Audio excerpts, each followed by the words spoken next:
Bienvenidos a 360 grados, una visión global de la noticia, un espacio para debatir sobre todo lo que sucede en Colombia y en el mundo.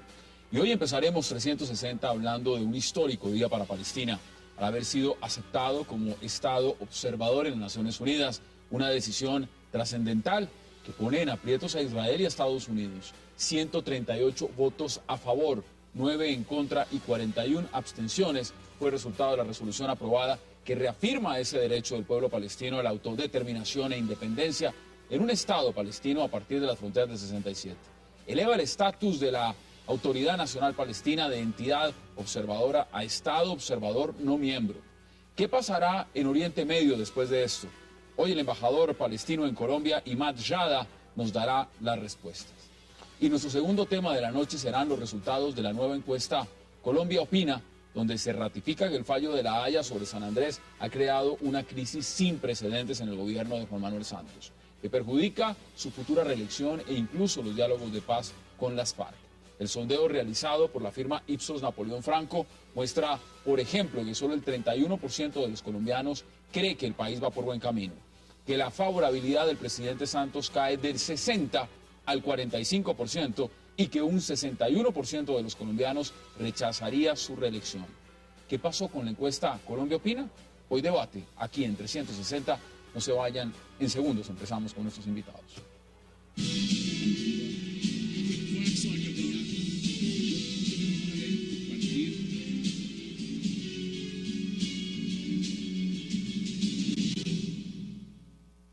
Controla con tus manos, selecciona, diviértete. Una experiencia Smart se vive con la mejor calidad de imagen Full HD 3D. Disfrútala con Samsung, el futuro de Smart TV ahora.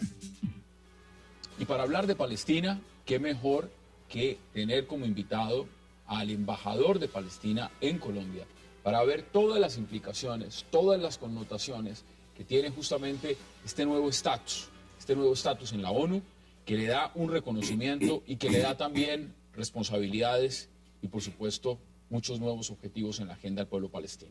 Señor embajador Imad Jada, qué placer que esté en esta mesa para poder hablar de Palestina el día de hoy. Gracias, Hassan. Buenas noches a ti, a todos los amigos televidentes de Cable Noticias. En nuestro agradecimiento a permitirnos estar aquí hoy a hablar con nuestros queridos colombianos sobre un día histórico no solo para el pueblo palestino, no solo para Palestina. Nosotros pensamos que ese debe ser un día histórico y digno por toda la humanidad. Mire, esto es un nuevo reconocimiento, es un estatus nuevo. Esto implica unas nuevas obligaciones, unos nuevos deberes, pero cambia totalmente la agenda en una perspectiva, como lo ve el gobierno de Israel, que es bilateral. Cuénteme usted cómo vivió ese triunfo, cómo lo sintió realmente como palestino, cómo vivió usted ese reconocimiento hoy en la ONU. En haber la ovación, la interrupción al discurso del presidente Abbas 6 veces con ovación a pie. Esa era una encuesta mundial por la justicia en Palestina.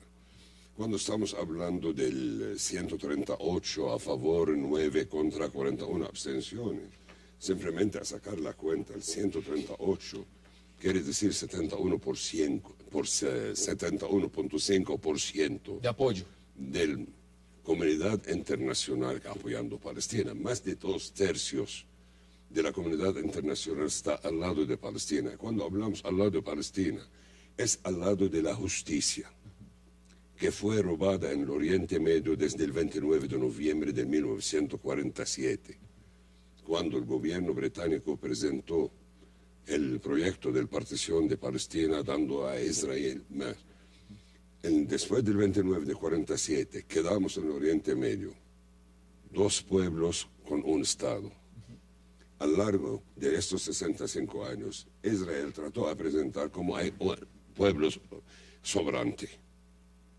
La comunidad internacional no detectó ese fallo, no detectó ese crimen contra el pueblo palestino, cambiándolo de un pueblo viviendo normal en su país a un grupo de refugiados repartidos en campamentos de refugio, en una diáspora, el mínimo que puede decir, en condiciones infrahumanas. No, hemos visto Gaza, hemos visto lo que significan los campos de refugiados en el Líbano, en Siria, en varios países, en Jordania. Pero mire, vamos por partes. Acá hay un tema de fondo, y es que esto abre una puerta a aplicar, a vincularse a nuevos organismos. ¿Está pensando Palestina en la Corte Penal Internacional? Estamos pensando en todas las posibilidades que nos permite a recuperar el derecho de nuestro pueblo. Pero Yasser Arafat fue un líder muy pragmático, muy analítico, calculando bien cada paso que nosotros tomamos. El presidente Mahmoud Abbas es un intelectual muy medido, calculando cada paso que tenemos.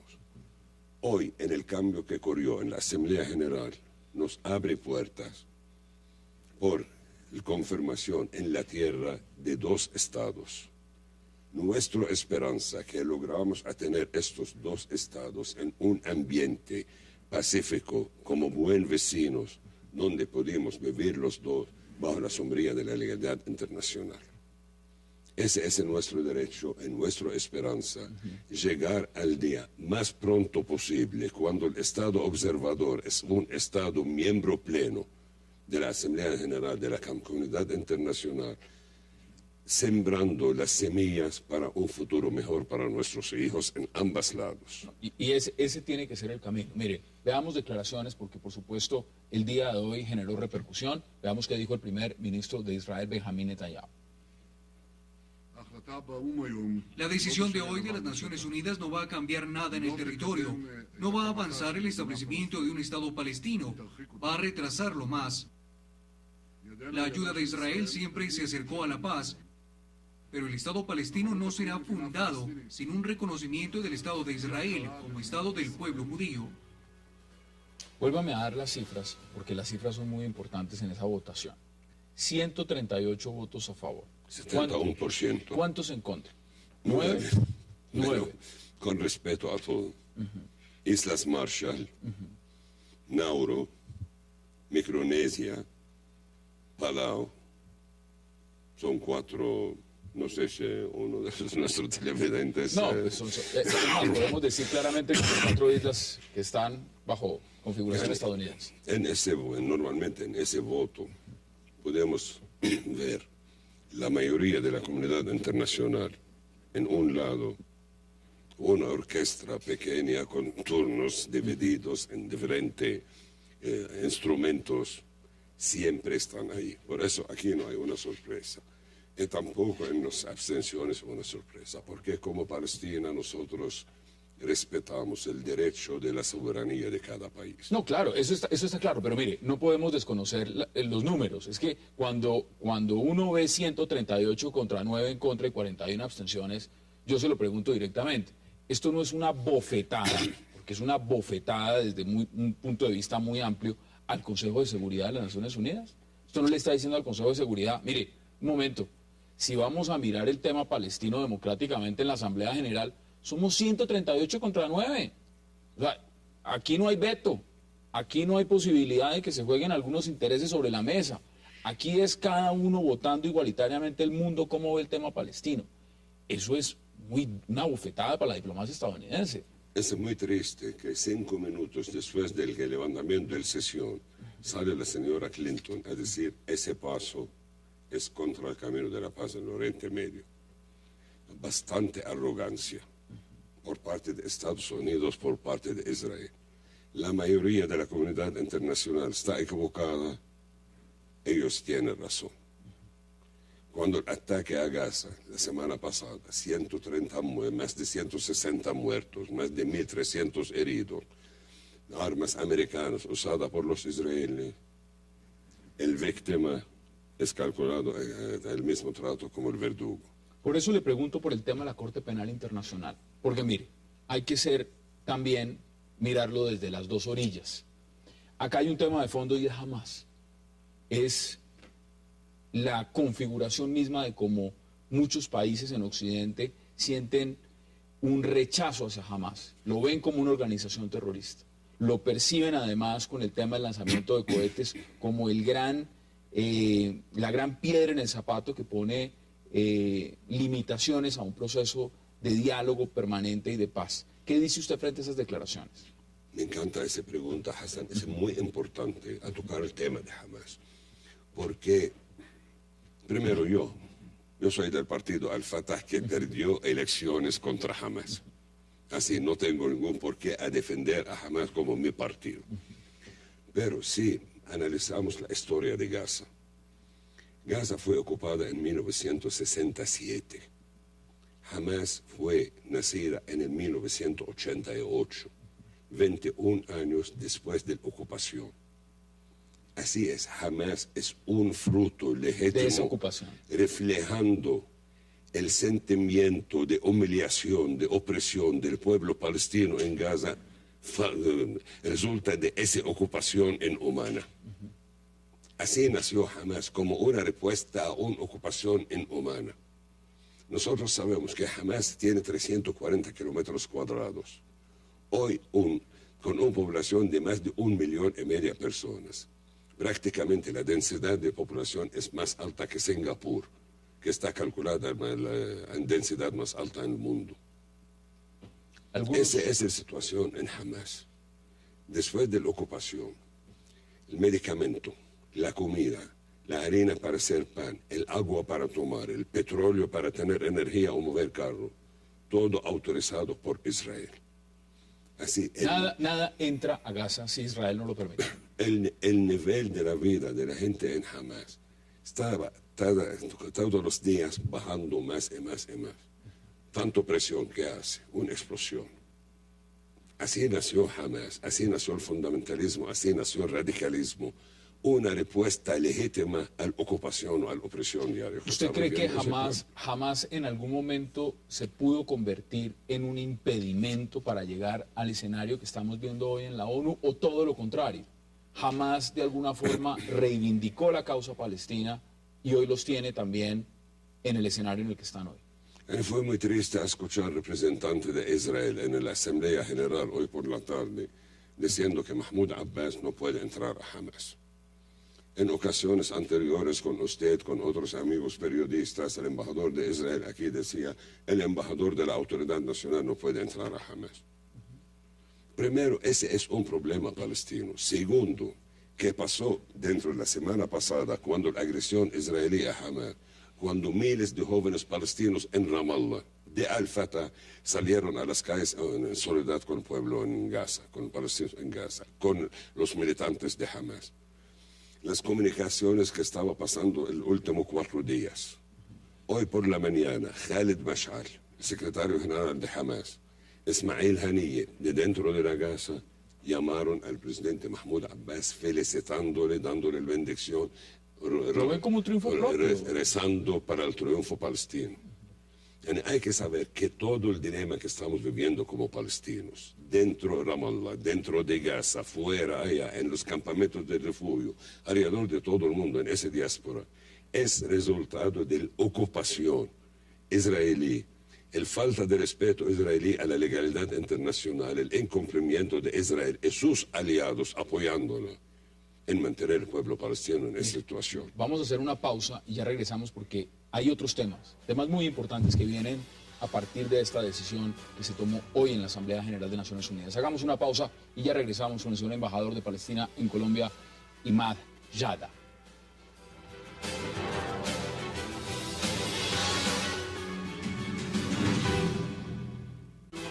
Señoras y señores, 65 años atrás, en este día, la Asamblea General de las Naciones Unidas aprobó la Resolución 181, que dividió la tierra de Palestina histórica en 2 estados y se convirtió en el certificado de nacimiento de Israel.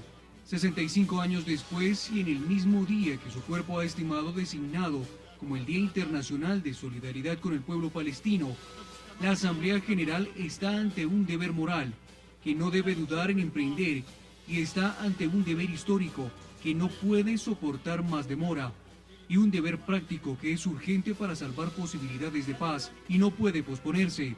Señor presidente, señoras y señores, la Asamblea General está llamada hoy a expedir un certificado de nacimiento de la realidad del Estado de Palestina. Palabras de Mahmoud Abbas en la ONU. Mire, embajador, aquí nos podemos quedar nosotros haciendo análisis político mucho rato y mirando posiciones y preguntándonos qué va a hacer Israel, qué va a hacer los Estados Unidos. Pero yo le voy a proponer algo diferente. ¿Qué significa para un palestino? Porque la gran mayoría de los que nos están viendo, no solamente en Colombia, en esta plataforma de este canal a nivel global, tienen una nacionalidad, tienen un pasaporte. Pueden salir y decir soy colombiano, o soy mexicano, o soy estadounidense, y presentarse en una embajada, solicitar una visa, hacer un montón de cosas. ¿Qué significa ser un refugiado? ¿Cómo es la vida de un refugiado cuando no se tiene un Estado? ¿Eso qué significa? Porque muchos no entienden qué significa eso. Gracias, Hassan, por esa pregunta muy importante, porque no mucha gente, ni como usted, que vivieron la experiencia, puede saber el sufrimiento diario que sufrió cualquier palestino. No importaba su religión, católico, musulmán, ortodoxo, protestante, no importaba su nivel económico o social, millonario o profesor universitario, todos los palestinos a todos los niveles sufrieron por esa ocupación israelí, que cambió el palestino de un ciudadano viviendo en su país a un refugiado en la diáspora. Por eso, cuando hablamos de la amargura, no quiero hablar de venganza, pero de amargura que sienten todos los palestinos. Cualquier palestino que tú puede contarte cuentos de sufrimiento. ¿Qué era, por ejemplo, aplicar a una universidad o a un trabajo? ¿Usted alguna vez soñó con ser algo que no pudo realizar justamente por no tener un Estado, no tener...? Por ejemplo, los palestinos que nacimos en Líbano como refugiados, el sistema educativo en el Líbano a partir del 10º grado lleva a los jóvenes por un día de entrenamiento militar. Los palestinos no pueden hacer eso. ¿Están excluidos? No, en el caso mío personalmente, por ejemplo, nuestro grupo en el 10º grado éramos 16 muchachos, 13 iban a la preparación militar y 3 discapacitados que no pueden participar. Uno que nació con miopia, con gafas gordas, no sirve. Otro nació con polio. No puede. El tercero nació palestino. Solo por ser palestino. Ese fue un ejemplo. Es un estigma, digamos, estar en alguna región del mundo y ser palestino y no poder entrar, por ejemplo. No, el palestino de Gaza, que tiene un documento del gobierno egipcio, para volver a Gaza necesita una visa del gobierno egipcio. Para volver a casa. A su tierra. A su tierra. A su país. Con documento dado por el gobierno egipcio necesita una visa para volver a pasar por el Cairo, a Egipto, a Gaza. Y si alguien quiere ir a Gaza, ¿cómo puede ir a Gaza? Alguien colombiano puede buscar una visa del consulado egipcio. Aquí llega a Egipto, sigue a Gaza. Es la única forma. Pero también el ciudadano de Gaza tiene que ser el mismo, es a buscar una visa. ¿Cómo les cambia eso a ustedes a partir de lo que pasó hoy en la ONU?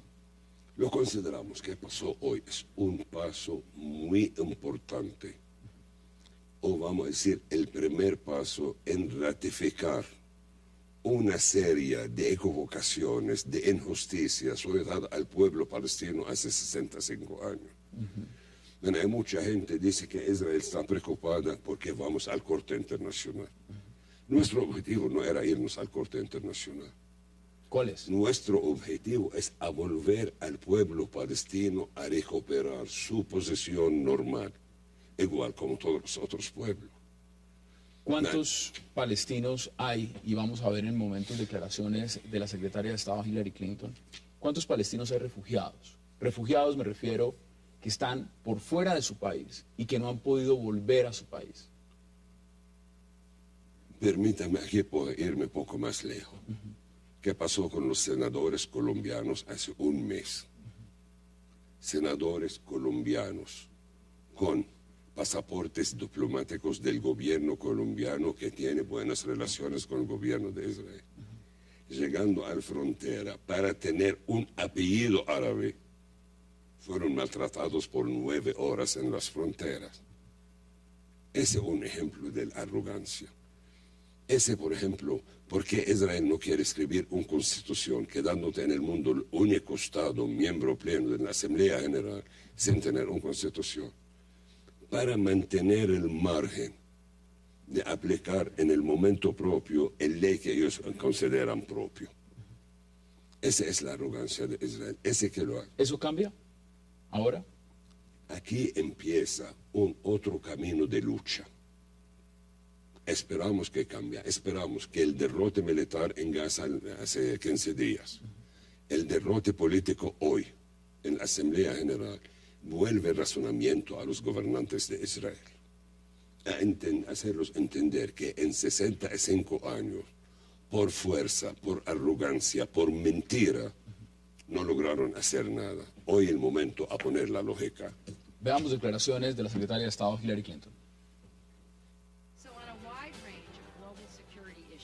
Así que en un amplio rango de asuntos de seguridad mundial estamos más estrechamente alineados con nuestros socios que antes. Por supuesto, Europa y Estados Unidos nunca van a estar de acuerdo en todos los temas. Al igual que los europeos no siempre van a ponerse de acuerdo entre ellos mismos. Precisamente hoy, una serie de Estados miembros de la Unión Europea son propensos a tomar una decisión diferente de nosotros en la Asamblea General de la ONU y conceder el estatuto de observador de Estado a la Autoridad Palestina.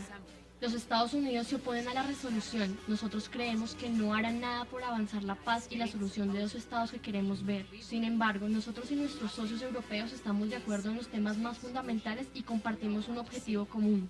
Dos estados que vivan uno junto al otro en paz y seguridad. Embajador, ahí donde usted está sentado, en esa misma silla, ha estado el embajador de Israel, Joed Magen. Y hemos hablado del tema y lo hemos hablado en otros escenarios. Israel mantiene una postura muy firme y dice, nosotros no vamos a dar un reconocimiento que no salga de unos diálogos bilaterales. Esto no se resuelve en la ONU, esto no lo resuelve la comunidad internacional, esto es un tema que lo tienen que resolver los palestinos y los israelíes. Es una postura que uno escucha las declaraciones de la secretaria de Estado Hillary Clinton y las ampara y las apoya. ¿Qué dicen ustedes al respecto? Sobre todo ahora que cuentan con el respaldo de 138 países que les dijeron, nosotros creemos en su causa, en su manera de ver el tema, en su proceso, porque antes era distinto. Ahora hay 138 países que les están diciendo, nosotros le damos la ayuda, o el respaldo por lo menos hipotético. ¿Cómo se ve esa posición ahora de Israel y de los Estados Unidos? Era muy triste escuchar a la señora Clinton hace 3 horas cuando hizo su declaración, después 5 minutos al final de eso, viéndola de nuevo, acordando que la semana pasada su anuncio que no va a volver al nuevo gabinete del presidente Obama, va a dedicarse al trabajo del partido preparando para la campaña electoral próxima. Es triste a ver que la sangre de los pueblos se cambia en un instrumento por campañas electorales. ¿Y usted ha visto la posibilidad, todo indica, nada está cantado, que sea Susan Rice, la embajadora en este momento en la ONU, la que pueda llegar a reemplazar a Hillary Clinton y tiene una posición aún más dura que Hillary Clinton frente al pueblo palestino y el conflicto árabe-israelí?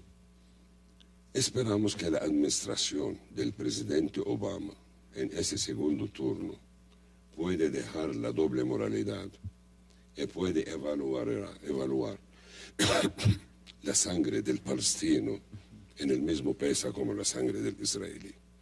Nosotros como palestinos no queremos sangre ni aquí ni allá. Queremos paz. Y sabemos muy bien que la paz es solamente logrado por negociaciones. Pero ¿cómo vamos a irnos a negociaciones? ¿Cómo vamos a dialogar cuando el ruido de los bulldozers israelíes construyendo nuevos asentamientos en nuestra tierra no nos deja escuchar? ¿Qué les preocupa más? Porque son varios temas. El tema de los asentamientos, las colonias en territorio en Cisjordania, el bloqueo en Gaza, o sobre todo la presión internacional frente a un tema que ustedes consideran vital y es que las negociaciones exige Israel sean bilaterales. ¿Cuál de esos 3 temas les preocupa más a ustedes? Nosotros somos listos a negociaciones. Como dijo el presidente Mahmoud Abbas la semana pasada, el 29 vamos a la Asamblea General. Tenemos toda la esperanza que vamos a ganar el voto de justicia de la comunidad internacional. Al otro día estamos listos a irnos a negociaciones, por la iniciativa árabe, que ofrece a Israel reconocimiento de relaciones normales con 57 países árabes islámicos. Bajo la sombrilla del cuarteto, bajo la sombrilla de la mapa de ruta, todas estas iniciativas de paz internacionales fueron rechazadas por Israel. Dicen que los palestinos tienen que venir a las negociaciones. A negociar que si todos los días Israel está robando más tierra a Palestina, si todos los días los colonos en Cisjordania, donde no hay Hamas, no hay cohetes de Hamas, andan con sus armas amenazando a la población palestina civil, robando propiedades, quemando árboles de oliva. Si Israel no toma unas iniciativas a frenar esa opresión, ¿vamos a negociar qué?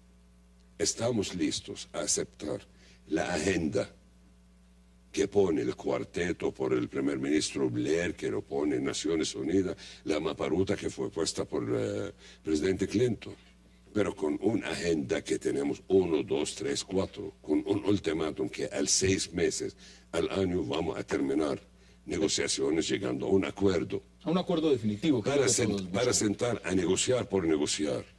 Mientras Israel está robando todos los días más de nuestra patria, más de nuestra propiedad, no van a negociar para qué.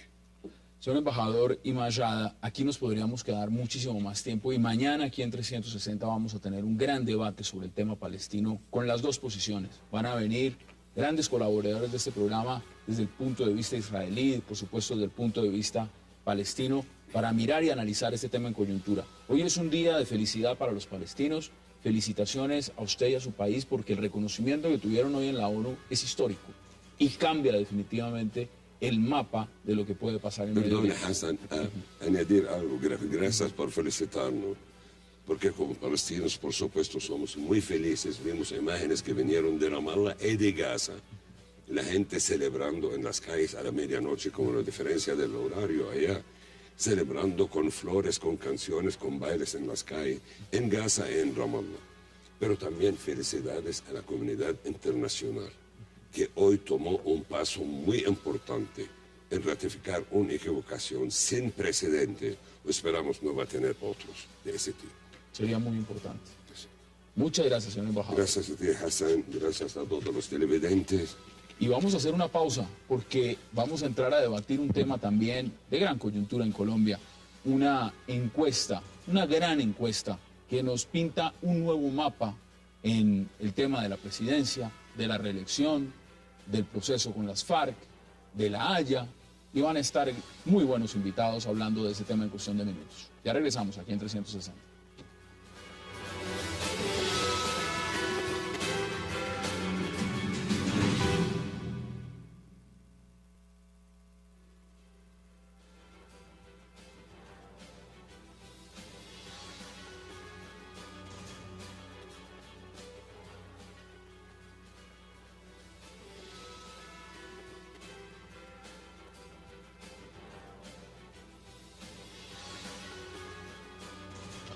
Y entramos de nuevo a 360 grados con un tema de gran coyuntura en Colombia. Un tema donde cada que hacen una gran encuesta, esa gran encuesta nos revela datos de lo que es la panorámica política del país y por supuesto después el tema del fallo de la Corte Internacional de Justicia de la Haya, de los diálogos que se adelantan en las FARC y por supuesto la popularidad del presidente Santos. Siempre es bueno mirar qué está pasando cuando Colombia opina. Y para hablar de ese tema le doy la bienvenida a Catalina Ruiz Navarro, a Felipe García, a Rafael Guarín y a Ricardo García. Qué placer que estén esta noche aquí en el programa. Qué placer, Catalina. Gracias por aceptar la invitación. Muchas gracias. Muchas gracias. Colombia opina. ¿Cómo vio esa encuesta, esos resultados iniciales a grandes rasgos? Bueno, en general lo que muestra la encuesta es un ánimo muy pesimista en general en todos los temas. Casi todas las opiniones favorables en cuanto a todo, incluso Fuerzas Armadas, que es de las que tienen más favorabilidad en este momento, pues han bajado su imagen frente al país. O sea, a todos les fue mal. A todos les fue mal. A los medios de comunicación 42% de favorabilidad. En general, no sé, o sea, yo no vi una sola cosa, y de pronto me estoy equivocando, no sé. Ya vamos a ver. En la que subiera la favorabilidad realmente. Felipe, nada. bienvenido. ¿Y usted cómo lo ve? Gracias, Hassan, buenas noches. Yo creo que al presidente Santos le fue bien. ¿Le fue bien? Después de lo que pasó, yo esperaba que la caída fuera más en picada de lo que fue. Con excepción quizás del mes de septiembre y atribuido única, exclusivamente al anuncio de los diálogos. La tendencia desde noviembre del año 2010 ha sido una tendencia de pérdida de favorabilidad del presidente. Sí. Y yo me esperaba que, siendo el porcentaje inmediatamente anterior, haya bajado más de los 2 puntos que bajó. De manera que yo creo que le pudo haber ido peor al gobierno. Mire, ahí tenemos imagen del presidente Juan Manuel Santos, favorable 45%, desfavorable 49%. Rafael Guarino, usted me dirá, ¿cómo Pues, la ve? Hassan, una primera visión así superficial, sin entrar en detalles, podemos hacerlo ahora. Me parece muy preocupante. Me parece primero preocupante porque hay un estado de ánimo muy negativo en la población, en los colombianos. Me parece muy delicado la pérdida de confianza tan grave frente a las instituciones democráticas. Es que no es solamente el presidente Santos, es el Congreso, son los organismos de control, son las Cortes, son las fuerzas militares que bajaron 10 puntos. No recuerdo una encuesta, Felipe, en los últimos años donde nuestras fuerzas militares, nuestros héroes de la patria, tuvieran un descenso tan fuerte. Es también preocupante lo que ha venido ocurriendo frente al tema del proceso de paz. Las declaraciones de las FARC han cumplido su tarea y es ir aterrizando a los ciudadanos frente a las expectativas y respecto a este proceso. Y frente al presidente Santos, y lo podemos mirar ahora, pues realmente las cosas vuelven a su curso normal. Y es que el presidente viene en una tendencia tremendamente negativa desde el comienzo del gobierno.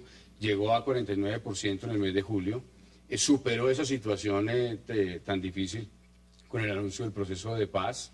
Antes trató de frenarlo con el anuncio de casas gratis, 100.000 casas gratis. Me preocupa ahora que bajó al 45%, 4 puntos menos, después de un ascenso con el proceso de paz, repito, ¿qué será lo que va a anunciar?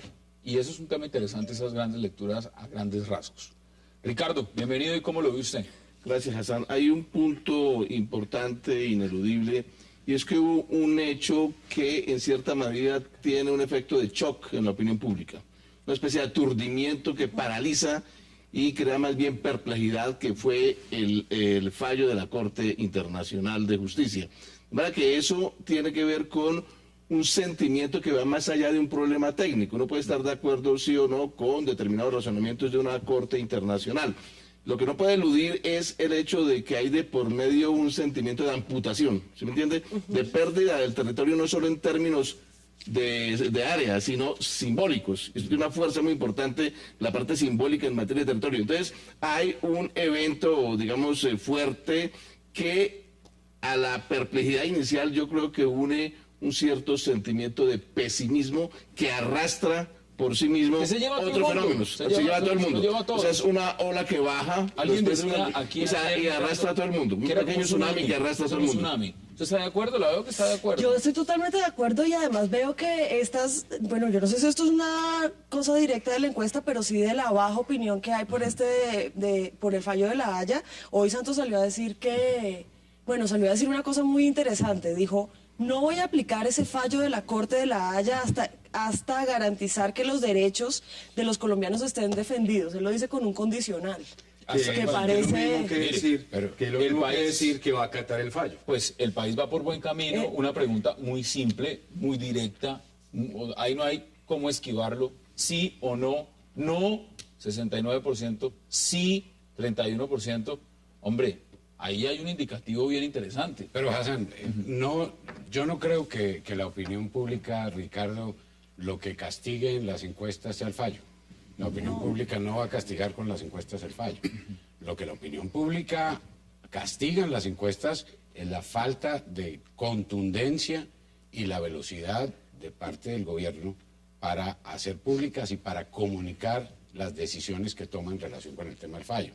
Porque el fallo claramente pues, no es un fallo del gobierno, es un fallo del tribunal, pero es la falta de contundencia la que castigan las encuestas. De hecho, la encuesta se responsabiliza solamente en un 25% al presidente Santos. Lo que significa es que este declive de 15% en la imagen favorable del presidente se debe no tanto al tema del fallo negativo, sino a una evaluación integral que hacen los ciudadanos sobre la situación de seguridad, la situación de empleo, el tema del liderazgo en una crisis tan difícil como esta, el proceso de paz.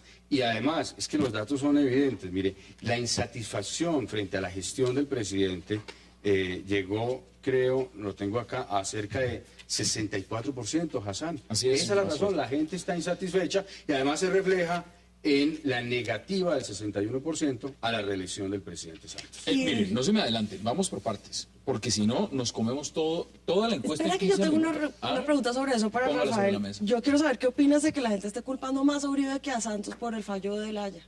Me parece que la gente no está suficientemente bien informada y que el gobierno del presidente Santos ha hecho una excelente campaña de desinformación.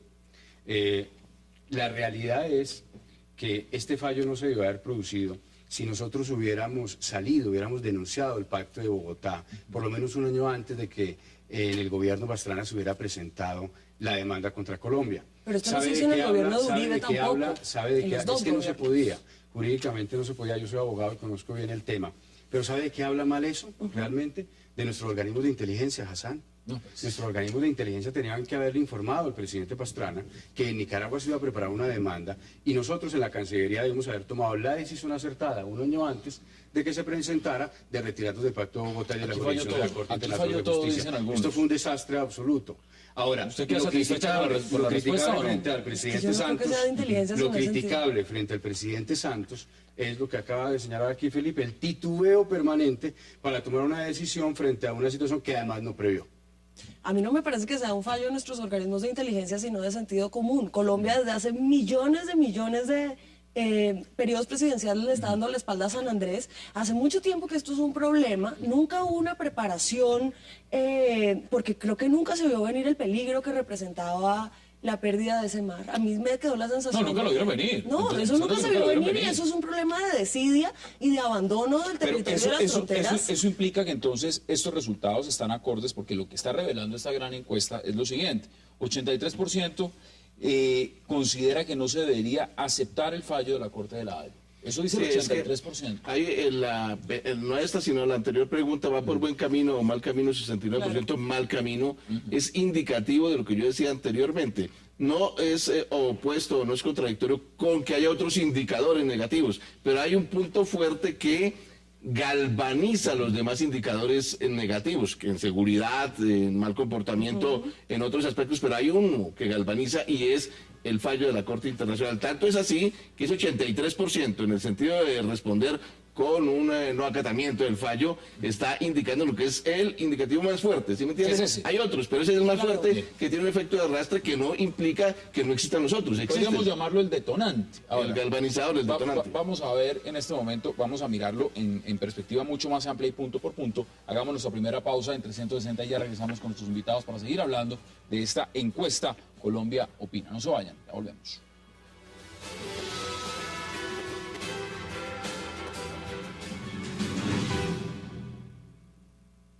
Y esta dificultad que me llegó de allá de la Corte Internacional de Justicia, con este fallo que nos golpeó el corazón, nos golpeó el alma, también la vamos a enfrentar con decisión, la vamos a enfrentar con contundencia.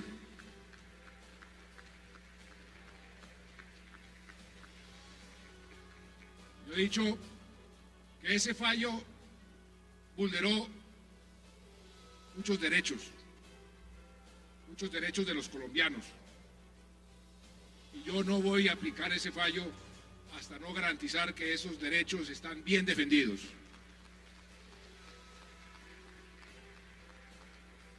Y me voy a proponer mañana, tarde y noche a lograr recuperar esos derechos que nos fueron vulnerados. Palabras del presidente Juan Manuel Santos, al fin que sí o no. No, el presidente es tan contundente, va a enfrentar esta situación con tanta decisión, que lo que acaba de decirle a los colombianos es que en efecto va a acatar el fallo, es decir, va a entregarle a Nicaragua 100.000 kilómetros cuadrados de territorio colombiano, a pesar que, como el presidente lo acaba de decir, se trata de un fallo injusto. Presidente, nos dice usted que sí para decir que no, nos dice que no para decir que sí. ¿Es sí o no? Porque mire, ahí está la gráfica del fallo. ¿Debe Colombia acatar el fallo de la Corte? No, 83, sí, 11%. ¿Cuál es su análisis? Santos hace unas cosas muy interesantes con el lenguaje, por ejemplo, que es lo que yo llamo el también tampoco de Santos. Él dice, yo no voy a aplicar ese fallo hasta garantizar que. Entonces él está hablando de un condicional, pero decir yo no voy a aplicar que hasta es lo mismo que decir yo aplicaré cuándo. Es lo mismo, se lo doy igualito. Pues es que yo no voy a venir a tu programa hasta que me llames. Voy a venir a tu programa cuando me llames. Es la misma frase. Es simplemente un asunto gramatical. Es así de simple, es simple gramática y debemos de mirarlo de otra forma. No, yo pienso que no es simple gramática. Lo que sí pienso es que la utilización de la palabra acatar no aplica concretamente en el caso del fallo de La Haya. Es obligatorio. Sin embargo, vuelvo a insistir exactamente en lo mismo. No es un tema de a quiénes se les manda cartas o cuál es el punto jurídico. Aquí el país entero se siente lesionado. Muy lesionado. Y lo que el país no está viendo es una respuesta de parte del gobierno y una respuesta oportuna de parte del gobierno al sentimiento generalizado. Pero pregunta, la respuesta sí la estamos viendo. La pregunta es la respuesta indicada o la respuesta es clara? Es la política del titubeo. Pero es el que puede decir que nos vamos a ver. Hay tres aspectos aquí en esta dificultad. Es un trilema, mejor dicho, porque está un problema de opinión. La opinión, según esta encuesta, está contra el fallo. Pero hay también un problema de soberanía sobre esa porción de mar.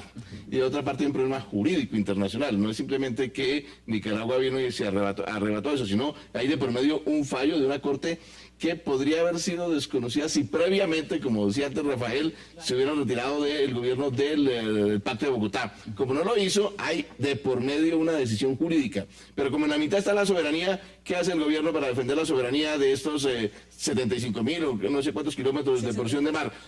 ¿Obedece a la opinión o obedece al fallo de la Corte Internacional? Yo creo que por más bravo que se ponga, va caminando hacia acatar finalmente el fallo, porque Colombia está ahí en una gran dificultad. De una parte, la soberanía sobre un territorio, pero sobre un espacio marítimo, y otra parte, lo del acatamiento de un fallo, ¿no? Ahí está un dilema tremendo. Se lo pongo de otra lupa, Ricardo. Esto es un gobierno que le preocupa mucho el tema de las encuestas. Sí, le preocupa. Porque usted no ha puesto esa en la ecuación. Claro, hay gobiernos que las encuestas, se lo pongo en términos, importa un carajo. Si si la favorabilidad está en el 80, en el 30, en el 20, le es indiferente porque es un tema de gobernabilidad. No gobiernan a partir de las encuestas, gobiernan a partir de decisiones políticas. Este gobierno está titubeando porque no sabe qué hacer o porque le afectan las encuestas también. ¿Usted cómo lo percibe? Porque es un dilema infernal. Es tanto más importante las encuestas cuanto que hay reelección ahora. Hay que añadirle ese elemento. Entonces siempre se fija uno más en las encuestas. Además de la inclinación natural de Santos por las encuestas, está la reelección. Pero está metido en un dilema infernal, porque para obedecer a las encuestas tendría que desacatar el fallo. Y quedar mal internacionalmente. ¿Qué dicen ustedes? O él lo querrá, ¿no? Yo digo que Santos vive deshojando margaritas todos los días para ver si lo queremos o no, si lo queremos o no. Me quieren, no me quieren, me quieren, no me quieren. No es que yo se los pregunto, es porque esto le hubiera tocado este mismo escenario. Ponga el presidente que usted quiera. Hubiera llegado el mismo fallo. A cualquier presidente le hubiera tocado tomar decisiones sobre ese fallo. Sí, pero la pregunta que yo les hago es un tema también de percepción. Es decir, el gobierno, como dice aquí Catalina, está deshojando margaritas, no sabe realmente qué hacer y no toma decisiones frente a eso. El gobierno ha sido consecuente todo el tiempo con su política. Es que esto es como pasa con los sweet years de los gobiernos totalitarios. Y es subirse a un carro, montarse en una autopista, que son 4 años de gobierno, y fijarse en que le digan, usted váyase mirando todo el tiempo uno de los manómetros que hay en el tablero, y no se fija en la carretera. La consecuencia natural y obvia, que son las encuestas, es la gente me quiere o no me quiere, me voy a ir mirando únicamente ese manómetro, pues tarde que temprano o se va por el barranco, o se estrella, o se andenea. Y ese irse por el barranco, estrellarse o andenearse es olvidarse de los problemas fundamentales del país. Cuando usted se va mirando el manómetro de las encuestas Eso está pasando y ahora. reacciona, eso ha estado pasando durante 27 meses. Y de hecho, Hassan, el titubeo del presidente con este tema tiene que ver con que en vez de atender los intereses nacionales, que son los que se deben considerar exclusivamente en este caso, está más pendiente del proceso de paz, de la relación con Venezuela, de la relación con el ALBA y con las encuestas para hacerse reelegir. Así como lo dice bien el profesor Ricardo, está en una situación muy complicada, porque si acata el fallo que él mismo calificó de injusto, fallo que él descalificó por ser plagado de omisiones, errores, inconsistencias y equivocaciones, pues le estará dando la espalda a los colombianos, que sí reclamamos que se defienda la soberanía del territorio nacional ante un fallo equivocado. Y adicionalmente podrá cumplir el fallo para no dañar el proceso de paz con las FARC, pero ese es un proceso lleno de incertidumbre y con resultados inciertos. Pero lo A dejan este en algún paso, lado, ¿no? el titubeo del presidente Santos, la falta de compromiso con la defensa de los intereses nacionales, nos va a dejar a los colombianos sin paz y sin mar. Yo diría Mire, que- veamos, porque ahí hay dos puntos que usted acaba de mencionar. Uno es la reelección, otro es el proceso de paz. Veamos reelección, cómo va en esas encuestas. Reelección del presidente Juan Manuel Santos. Apoya 32%. En desacuerdo 62%. 32%, bueno, eso puede variar en cualquier momento, pero hoy le está diciendo 62% en desacuerdo. ¿Qué dicen ustedes? Con el 55% de los que votaron por el presidente Santos en la segunda vuelta están en desacuerdo con la reelección. Yo diría, Hassan, que a propósito del tema anterior, va finalmente a acatar el fallo con un costo político fuerte. Va a ser inevitable que tenga el costo político, pero también va a ser inevitable que acate Pero es, el un, fallo. pero es un desgaste muy grande. No, desde luego que es un desgaste. Políticamente eso es un desgaste. Tanto más ¿Quién se desgaste quiere- cuanto que no es una cuestión excepcional, ya lo dijeron antes, porque había una tendencia previa. ¿Quién se quiere Que fue meter en rota esa- por en esa vaina? en Hay un desgaste. septiembre, pero venía con una tendencia. Entonces, cuando hay tendencia, es más fácil que vuelva a caer. Se levanta, pero si hay tendencia general, vuelve con cualquier dificultad o tropiezo y vuelve a caer. Esa es una Y va a dificultad llegar- grande. Es que la De todas tendencia maneras- se ha mantenido, perdóname, la tendencia se ha mantenido. En cuanto a tendencia, ha sido igual a la baja. favorabilidad a la baja. es que es el pico. Lo que es interesante aquí es que está muy bajo desde mucho antes. Es decir, antes de pasar los 2 años, ya el presidente Santos estaba por debajo del 50%. Bueno, y se que inventa la un montón de pregunta es, cosas. Es que lo más ¿Por qué alto, tan vulnerable? el punto más alto que ha estado Santos es 73% a los 100 días de gobierno y medio hubo este pico por el proceso de paz, pero que realmente ya no fue suficiente pues ante el fallo de la Haya y ante pues todas las cosas que han pasado. Y a mí, por ejemplo, esto que tú estabas diciendo de que va mirando solamente si me quieren o no y se olvida de los problemas reales, a mí una de las cosas que más me llamó la atención de la encuesta es que el gobierno se está rajando en inversión social en medio de un proceso de paz que está, de una guerra que está causada porque no hay inversión social. Pero si es que estamos viendo justamente al mismo hermano del señor presidente diciendo en una revista Sí. que todo está prácticamente ligado es con el proceso de paz y que cuidado, porque si el proceso se llega a alterar, mejor dicho, entonces lo que viene es el abismo. Hassan, la pregunta es, ¿por qué el presidente Santos es tan vulnerable? Sube, baja con tanta facilidad. ¿Cuál es la respuesta para ustedes? ¿Cuál es la suya? La mía es la siguiente. El presidente Santos, primero, tiene un liderazgo sumamente artificial. No hay santismo en Colombia. No hay santismo en Colombia. Pero eso es bueno. El presidente Santos cabalgó sobre los hombros de Álvaro Uribe y de la continuidad de la política de seguridad democrática. Repudió la seguridad democrática, la cambió por una política de debilidad y repudió a Álvaro Uribe. Luego, cualquier soplo es suficiente para mover en las encuestas negativamente al presidente Santos. ¿Será eso? Yo pienso que lo que dice Rafael es cierto hasta un punto. O sea, hay franjas en el electorado. Una franja grande es susceptible de lo que dice Rafael, o sea, de evaporarse en cuanto al apoyo al presidente y depende mucho de si éste hace alguna gesto importante para subir o bajar. Pero a partir de ciertos puntos, por ejemplo, diría yo, la pregunta es si a partir del 45 para abajo es susceptible de seguir bajando o ese es un piso, el 45%, porque no ha bajado nunca el 45%. No, pero es que yo les Ese es el pregunto algo. interrogante que habrá que Si uno hacer. llega al 45, en 2 años de gobierno, si uno llega a pisar el 45, ¿Llega realmente- positivo? No, pues yo haría la pregunta, yo les lanzo a ustedes la pregunta. ¿Qué podemos esperar? Porque Antes del proceso de paz estaba en el 47%, después subió al 60%, al 49%. Entonces no sé si tiene de todas maneras un piso o si no tiene piso. Yo me inclinaría a decir que de todas maneras un presidente en Colombia tiene cierto piso y estaría, pues, si no en el 45, un poco más abajo, pero no sería el volumen total el que se evaporaría, sino una fracción importante, digamos. Igual yo solo le puedo decir objetivo, dos que no sé si sea cosas. cierto o no. Perdón, Ricardo, yo solamente le podría decir en eso dos cosas. Que el desgaste se da normalmente en los segundos 2 años de gobierno. Y este gobierno se empezó a desgastar mucho antes. Pero adicionalmente, cuando se escoge una tercera vía, la tendencia es creer que es un factor de convergencia. Entonces, que va a tener más gente a su alrededor. La tercera vía lo que ha mostrado es que es absolutamente mortal, porque como decía Rafael, no está pegada de unas ideas, de una estructura y de un programa. Y lo que ha venido pasando es que personas como el expresidente Uribe son los que le han ido poniendo la agenda al gobierno. Tiene una línea más definida. Algunos llaman esto, y usted me corregirá si lo ve de esa manera o no, que no es tanto la tercera vía, es mucha mermelada. Es decir, cuando se trata de pegar absolutamente todo y juntar un montón de cosas en un mismo esquema. No sé. Siquiera no lo dije yo. Bueno, yo le pregunto, ¿cuál es en su perspectiva? Porque me interesa mucho lo que está diciendo Ricardo antes de que vayamos a la pausa. Y es si hay un piso. ¿Usted cree realmente que hay un piso? Ay, lo que pasa es que ¿O esto puede seguir Colombia es bajando? un país donde las cosas por carambolas pueden todavía seguir empeorando. Entonces la verdad es que el elemento sorpresa en Colombia de que las cosas pueden ser tanto sorprendentes mejores como peores, pues yo nunca lo descarto. Pero yo quiero decir una cosa antes de la pausa.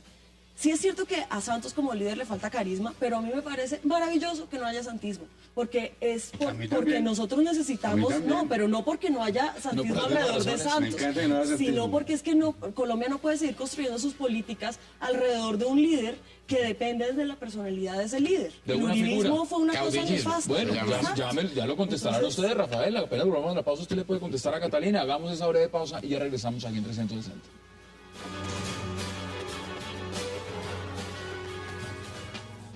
Llegó a Colombia Fonte Celta, el agua mineral más pura.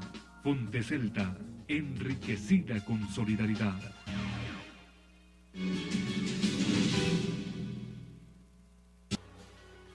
Imagen favorable de otros personajes. Expresidente Álvaro Uribe pasó del 55% al 49%. Procurador Alejandro Ordóñez pasó del 41% al 31%. Contralora Sandra Morelli pasó del 38% al 30%. Fiscal Eduardo Montealegre pasó del 39% al 29%. Alcalde de Bogotá Gustavo Petro pasó del 34% al 31%. Mire, no podemos desconocerlo, ahí golpeó a todos. A todos les dio. A todos. Sí, pero hay una diferencia de bajar 15% como el presidente Santos a 6% como el presidente Uribe, a pesar de toda la campaña contra Uribe. ¿Te ve la diferencia o no? Ay, ¿Se ya, lo ve pues igual? a mí me sorprende que Uribe no haya bajado más porque yo cada vez lo veo diciendo más locuras y ojalá bajara mucho más. Yo me alegré mucho, por ejemplo, de que bajara la credibilidad de las Fuerzas Armadas. Vamos uno por uno. Ustedes pueden ir hablando y vamos mirando en la gráfica. Aquí hay Mire. mucha gente que piensa con el deseo, Hassan, pero el país piensa otra cosa. Los El presidente Uribe, en ese sentido, 55-49. 6 puntos a pesar de toda la campaña Hay un primer mediática dato. contra Uribe. Hubo un descenso general, una especie de ola en bajada. Un segundo dato, en ciertos porcentajes más o menos son similares los descensos.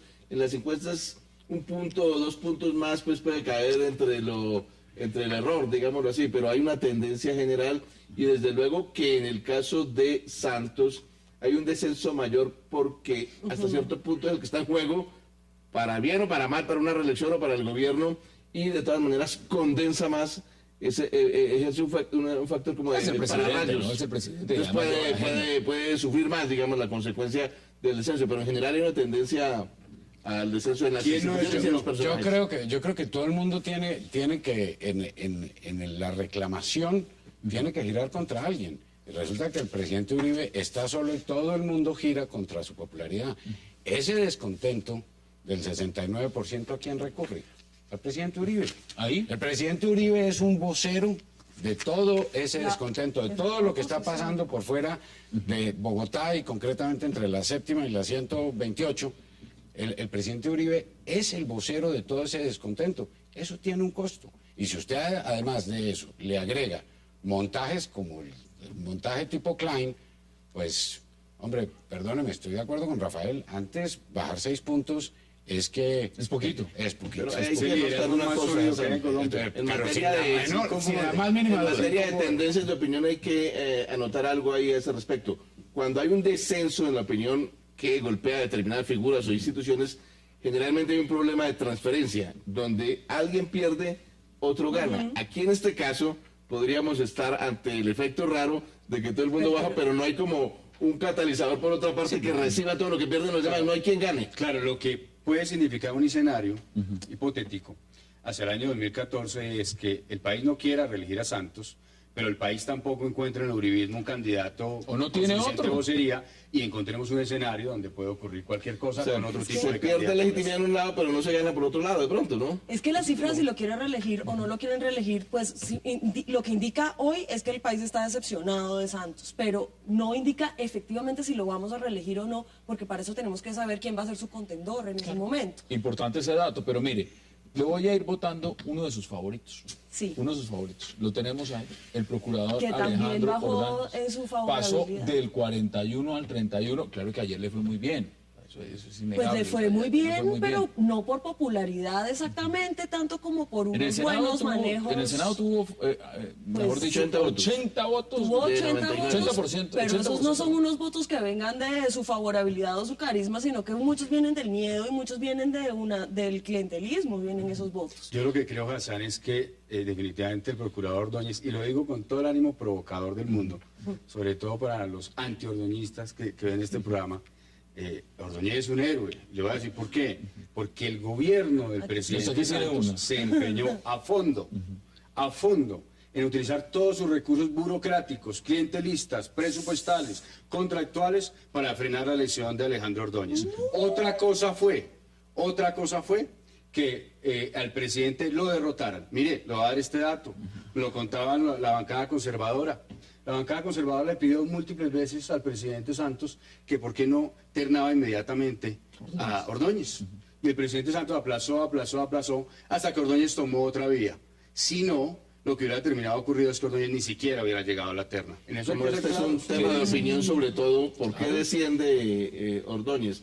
Primero por la bajada general para todos, pero en particular, como cada uno tiene su especificidad, hombre, él en la última etapa, cuando está en campaña para la reelección, entra en un juego que puede ser chocante para la opinión, y es el juego de los partidos, no voy a hablar más de los partidos, quiero decir que eso es mal visto por todo el trámite que se hace en la lógica de los partidos, en la lógica de ciertos ejercicios clientelistas que de pronto puede haber no generalizados, pero sí localizados. Eso crea de pronto una mala imagen, porque uno puede comparar perfectamente la imagen del Congreso con 20%. No hablemos del Congreso porque nos deprimimos cuando hablamos de la imagen del Congreso.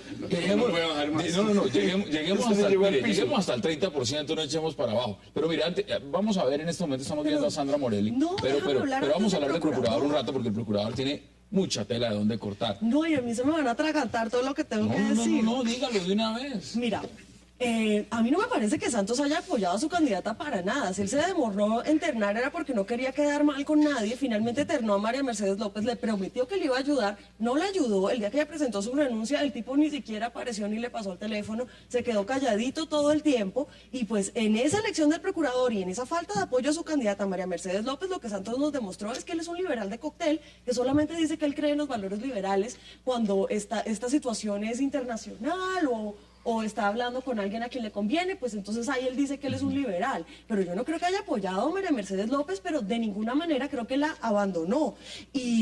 Y la verdad es que me parece que esa baja en Ordóñez, que es el 31%, igual que Petro, entre otras cosas, pues tiene mucho que ver con que se empezó a develar que es un tipo que es corrupto y que está reelegido ahí porque es ese poder. Yo sí ya lo veo haciendo caras. Yo sí ya lo veo haciendo caras. Es un tipo corruptísimo que le ha dado puestos a todos los familiares de los senadores y de los magistrados de la Corte Suprema, que lo ternó para poder estar en ese puesto de nuevo al que está agarrado como una garrapata. Y se va a quedar 4 años. Un procurador en la historia de Colombia con mayor firmeza contra la corrupción. André Felipe Arias, así mis amigos juristas me abran los ojos. Claro, el castiga estrellas. Samuel Moreno, exalcalde de Bogotá, gobernadores, alcaldes, la señora de la FARC política. El último fue Piedad Córdoba. Yo quiero ver todos los favores que debe. Es que aquí hay gente que extraña cuando los organismos de control estaban en manos del cártel de Cali, cuando estaban en manos, por ejemplo, del procurador liberal anterior que nadie criticaba y resulta que tenía toda su familia vinculada con la parapolítica y metida en la cárcel. Pero es que se aquí haga hay unos mal antes dobles no discursos. quiere decir que hay que seguirlo haciendo. Este señor ha tenido una posición vertical, como ningún otro procurador, contra la corrupción. Tan vertical como un pulpo. Yo estoy absolutamente vertical. Yo estoy de acuerdo con lo que dice Ricardo en el sentido de que todas las elecciones desgastan. Pero esos 10 puntos, Hassan, en muy buena parte son institucionales y no en relación con el procurador. Pero estamos llegando a un piso muy bajo. Tal como lo dice Rafael, por lo menos en términos de corrupción me parece una acusación bastante grave, especialmente de una persona que desde el día 1 esa ha sido su bandera. Lo que pasa es que los medios de comunicación se han dedicado a trasladar la discusión a temas relacionados con el tema religioso, con el aborto. Pero mire algo interesante. Es curioso, no es la esencia es curioso de la Procuraduría. que ahora, después de reelecto el procurador, salga el presidente del Senado y otros congresistas distintos que hay que acabar la reelección. Que por lo menos la del procurador. El proceso de reelección de por sí que ha sido seguramente cuestionado, le genera a uno la duda y dice, bueno, ¿estas cifras realmente marcan al procurador o marcan el proceso de cómo se ha manejado todo el lo proceso referente a la indica, en mi Procuraduría y la opinión, no sé reelección? si sea una discrepancia aquí con los colegas, pero en mi opinión a él no lo reelige el Congreso por su verticalidad en sancionar disciplinariamente a tirios y troyanos, sino por el juego lógico. Así fuera otro, por el juego lógico de los partidos, así fuera otro, Rafael, de todas maneras, es una lógica, no sé cómo describirla, pero es una lógica de las coaliciones de partidos que terminan votando por uno y que les queda muy difícil contrarrestar su propia lógica y decir, no, esta vez vamos a votar por otro. No me interesa mucho lo que dice Rafael, si es cierto o no, y es si realmente esto fue una derrota para el presidente, si los partidos le dieron una derrota a la postura presidencial. Es que Santos no hizo nada, como él no fue a la batalla, entonces ¿cómo lo van a derrotar? Él nunca dio la pelea por María Mercedes López. Tienes que informarte mejor. No, llamó tienes que informarte mejor. Yo creo que nosotros hemos sido... Palacio Nariño llamaron, los tocaron. La preocupación de los congresistas apoyar a su candidato. El gobierno titubeando. Apoyarla hubiera sido decir que aplazaran esa elección, al menos decirlo a ver si la aplazaban, hasta el 12 que era la Tengo que hacer pausa obligatoria y volvemos para seguir debatiendo sobre otros personajes que también están en la evaluación de esta encuesta que se llama Colombia Opina. Ya volvemos aquí en 360, no se vayan.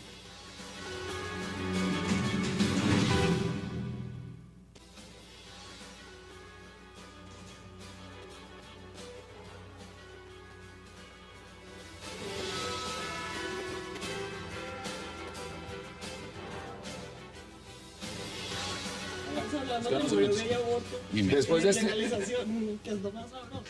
Bueno, ya estamos viendo otro de los evaluados, por supuesto, porque no se puede dejar de lado al señor alcalde de Bogotá, Gustavo Petro, pasó del 34 al 31, ese me parece que permanece intacto. Yo lo que creo es que ya está absolutamente claro que los bogotanos tenemos que pensar en la revocatoria de Petro a partir del 1 de enero. Esa es la tarea. Revocar a Gustavo Petro. ¿No le parece usted muy exagerado si vimos al procurador y tenía las mismas cifras? El procurador también marcó 31. Revoquemos al procurador. No era el primer año.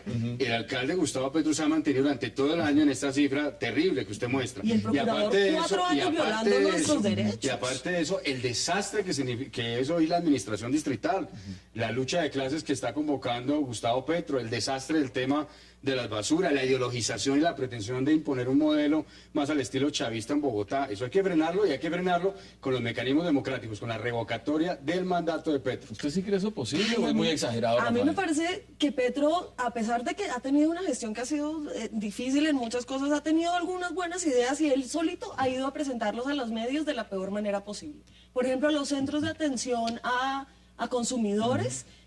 Los vendió como centros de consumo controlados. O sea, a mí me dicen, vamos a montar un centro de atención a consumidores, yo digo, pues muy bien, me parece fantástico. Pero si me dice, voy a montar un centro de consumo controlado, yo pienso que me está hablando del VIP de una discoteca. O sea, que el problema ha sido en estrategia de comunicación. Pues a mí me extraña mucho que un tipo que es tan buen orador como él y que se puede comer a un auditorio como lo ha hecho en otros momentos, ahora cada vez que salga a dar una declaración a la prensa, meta la pata Y esto, independiente, pienso que es lo primero. Pero mire, ¿dónde está la gestión, Catalina? No, pues la gestión, más allá de la gestión y antes de hablar de la gestión, lo que yo veo es que el tipo, incluso cuando sale con buenas ideas, gestión? sale diciéndolo de la peor manera posible. Yo es que, no sé, yo lloraba cuando estaba Samuel y sigo llorando cuando está Petro. Yo creo que ahí hay un efecto, hablando, digamos, de los posibles factores que inciden en aún seguir disminuyendo, ya estando muy bajo, la sensación negativa o la impresión negativa que causa todo este tema de la decisión en materia de basuras. Es Sí. un proceso de decisiones que bien podría estar en un manual al revés de toma de decisiones, en un manual zurdo de toma de decisiones. Sí. Todo es, digamos, no por efecto de la autonomía del que toma las decisiones, que escoge entre unas elecciones varias la mejor, sino que es, digamos, porque no se puede, entonces está la Corte Constitucional de una parte, de otra parte entonces no se puede prorrogar el contrato, de otra, todo no se puede, es un proceso de no se puede para finalmente dar lugar a una impresión de improvisación. Yo creo que eso Sí. afecta mucho la... Pareciera que desde que entró el alcalde Petro le ha tocado como si hubiera recibido con un fallo de eso de la Corte Internacional de Justicia y levantar de ahí para adelante. Mire, quiero sus conclusiones frente al tema del alcalde Gustavo Petro, Felipe, porque el proceso de paz no lo hemos visto y el proceso de paz merece un pequeño análisis. ¿Cuál es, en su entender, cómo ve usted estas cifras del alcalde Gustavo Petro? No, básicamente, nuevamente, las encuestas son consecuentes. La gran diferencia es que aquí ha estado abajo todo el tiempo. Por dos razones. No hay gestión. Por eso le hacía la pregunta a Catalina. Es que no hay gestión. Hay un poco de ideas, unas ideas propias de un político que no se han puesto en ejecución. No se han puesto en ejecución. Mire, No hay plan, hay completa improvisación. Y por eso, pues si esto es en el primer año, como dice Rafael, ¿Usted firma no la aguantamos. revocatoria? ¿Usted firma? ¿Dónde ¿A le partir firmo? del 1 de enero? ¿Dónde le firmo? mejor dicho, ustedes ya le están proponiendo. Veamos tema de paz, porque a mí el tema de la paz me parece, y de los diálogos, es uno de los temas importantes. Evidentemente podríamos seguir mirando personajes como la canciller Holguín, que no le ha ido bien, pero ese me parece uno de los temas más importantes porque es un punto de la agenda y de la agenda principal del gobierno. Aprueba la decisión de iniciar diálogos de paz, sí 57%, no 43%, y el sí antes era mucho más favorable, estaba cercano al 70%. ¿Cómo ve usted y cómo lo analiza Catalina? Pues yo creo que la gente se ha decepcionado mucho del proceso. Me parece natural que al comienzo, cuando se anunciara un nuevo proceso de paz, pues la gente se mostrara optimista. Creo que ha habido muy poquita información sobre lo que está pasando en La Habana. Creo que la gente se siente como que algo sucedió y que se perdieron y que nadie supo muy bien en qué iba. Las declaraciones que ha hecho la guerrilla yo creo que no han sido favorables, incluso hablando del cese al fuego. Y los colombianos estamos acostumbrados también a decepcionarnos muy rápidamente de las cosas. ¿Puede ser eso? ¿Qué dice usted? No, yo lo que quiero es que los colombianos están dando cuenta que las críticas que hacíamos de distintos sectores de la sociedad frente al proceso de paz eran ciertas. En 2 meses la aprobación baja 20 puntos. Es la que más baja. El optimismo baja 13%. ¿En virtud de qué? De las declaraciones, como tú acabas de señalar, de los criminales, de los terroristas, de los narcoterroristas, de las FARC, de decirle mentiras al país, de negar su vinculación con el narcotráfico, con el secuestro, de decir que las víctimas son intrascendentes, de engañar al propio presidente Santos. Pusieron hasta al fiscal general de la Nación a hacer una peregrinación solicitando impunidad y curules en el Congreso para Timochenko. Y ahora resulta que, como lo dijo el hermano del presidente, este fin de semana anterior, pues resulta que las FARC actuaron de una manera, generaron unas expectativas, pero a la hora de negociar y a partir de Orlo están en otro escenario. Yo lo que creo, Hassan, y creo que en eso coincidimos todos, es de una sensibilidad frente a las encuestas absolutamente descomunal. Y es la única razón, además, por la cual la tendencia en la caída de la favorabilidad del presidente subió en el mes de septiembre fue por el anuncio de los diálogos. Porque es un tema que se ha convertido en un tema excesivamente sensible. Pero que baje 20 puntos en solo 2 meses, le indica... Le indica declarado cese unilateral, cese de hostilidades. Una bienvenida a la Navidad, y fíjese usted que, en primer lugar, la confirmación de que la pregunta original estaba mal hecha, de si está o no está de acuerdo con los diálogos de paz, a lo cual siempre hemos insistido. Exacto. Difícilmente un colombiano no va a querer la paz. El Sí. problema no es ese, Bueno, es con este proceso. es con este proceso en concreto y es con lo que está pasando con las FARC. ¿Qué dice usted? Uno, de todas maneras, no se olviden todos mis colegas que 57% significa que la respuesta positiva es mayoritaria, de todas maneras, se mantiene. Y es Dos, alta. hubo un ascenso grande cuando Santos anunció los procesos de diálogo, pero 3, hubo un enfriamiento después del discurso de Iván Márquez. No hay que olvidar eso, que eso enfrió un poco los ánimos y los colocó un poco en el terreno de la realidad a todo el mundo. 4, eso no tiene efectos inmediatos. El proceso es un poco incierto.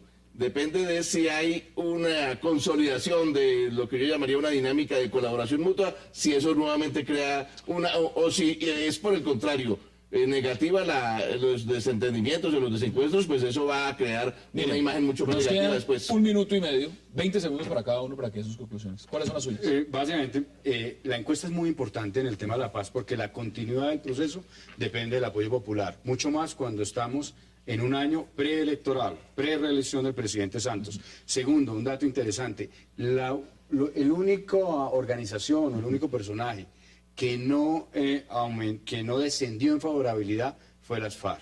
Se mantuvo en 9%, pero su desfavorable aumentó a 81%. 81%. Sus conclusiones en 20 segundos. Mis conclusiones respecto al tema del proceso es que si ese fue el descenso, este proceso no aguanta ni los 6 meses que aparentemente tenía el gobierno en la cabeza, y mucho menos los 4 años para los cuales estaba previsto. Conclusiones en 20 segundos, Ricardo. La encuesta indica en general un desánimo de la opinión pública en todos los terrenos. Ahora bien, eso no significa que tenga que bajar todo siempre. Es posible que la política se dinamice y que haya ocasión de levantar un poco el ánimo, pero el ánimo ahora está, en bajada y eso afecta instituciones, personajes y gobierno.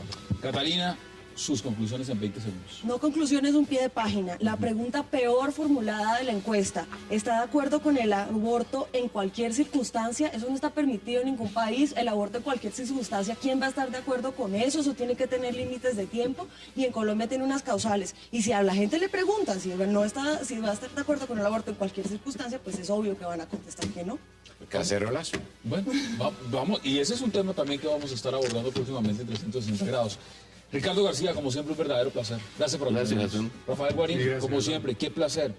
Catalina Ruiz Navarro, gracias por acompañarnos. Y Felipe García, gracias por acompañarnos. Gracias, Hassan. Y a ustedes, gracias por acompañarnos. Tenemos una cita mañana, Viernes Internacional, tema palestino y mucho más, con todas las posiciones sobre la mesa aquí, en 360 grados por Cable Noticias. Gracias por acompañarnos.